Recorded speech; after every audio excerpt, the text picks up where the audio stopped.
Angus Australia is pleased to announce that a number of significant enhancements will shortly be made to the calculation of EBVs for Angus cattle in Australia and New Zealand. The enhancements form part of the annual updates that Angus Australia makes to the TransTasman Angus Cattle Evaluation, with the enhancements scheduled for implementation in December 2022 analysis. The annual updates that are made ensure that the EBVs published for Angus animals continue to be the best possible estimate of an animal's breeding value, maximising the genetic improvement that is being achieved in Angus breeding programs. The enhancements are made possible through strong collaboration with R&D and service delivery partners, particularly the Animal Genetics and Breeding Unit, the Agricultural Business Research Institute, and CSIRO, Australia's National Science Agency. So I'm pleased to announce that the annual enhancements that we made to the TransTasman Angus Cattle Evaluation in December 2022 fall into 5 main categories. So we have a re-estimation of all the variance components which underpin the calculation of the EBVs, and that includes the re-estimation of the heritability for all traits, the genetic correlations between traits, and then also the adjustment factors that are used in the calculation of the EBVs to take the effects of differences in age, age of dam, and in carcass weight in the case of the carcass traits. So that's the first one. We also have a new algorithm for the estimation of the EBV accuracies that are published in association with each of the EBVs.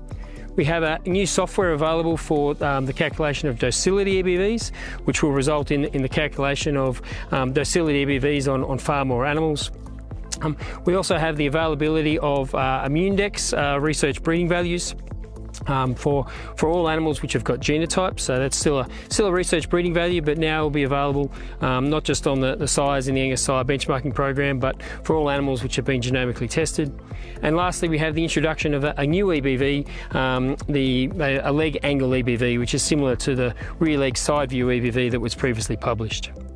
And of those 5 changes, obviously one of the most significant changes which we have is the introduction of those new variance components, and that represents one of the most significant enhancements which has been made to the analysis in recent years. In particular, it's significant because it's for the first time we've got a really invaluable resource in the Angus sire benchmarking program, where animals have been comprehensively performance recorded across all major traits, and in particular the abattoir carcass traits, on which those variance components, being the heritabilities and the genetic correlations between traits, can be estimated.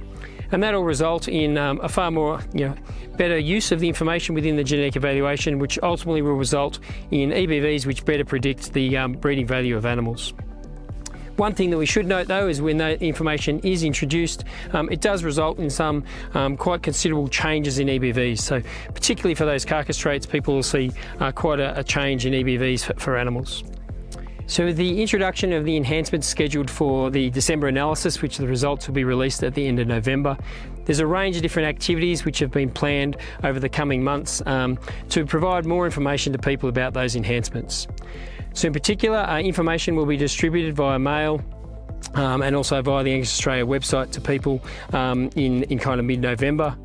That'll be accompanied by an Angus Connect specific online webinar in mid-November to really take people through those different changes, and we're pleased to have presentations at that event from staff at not only Angus Australia but also at the Animal Genetics and Breeding Unit. There'll be a workshop specifically for industry service providers in early December to really take them through the changes and cover off on some of the key questions and what the answers to those may be when they're dealing with Angus Australia members and Angus breeders in general.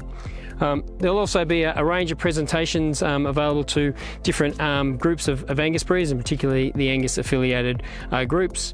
And then post-implementation, there'll also be the availability of some specific kind of online member focus groups where small groups of producers will be able to get together and go through and discuss what they've seen on their animals and get some more information about those changes.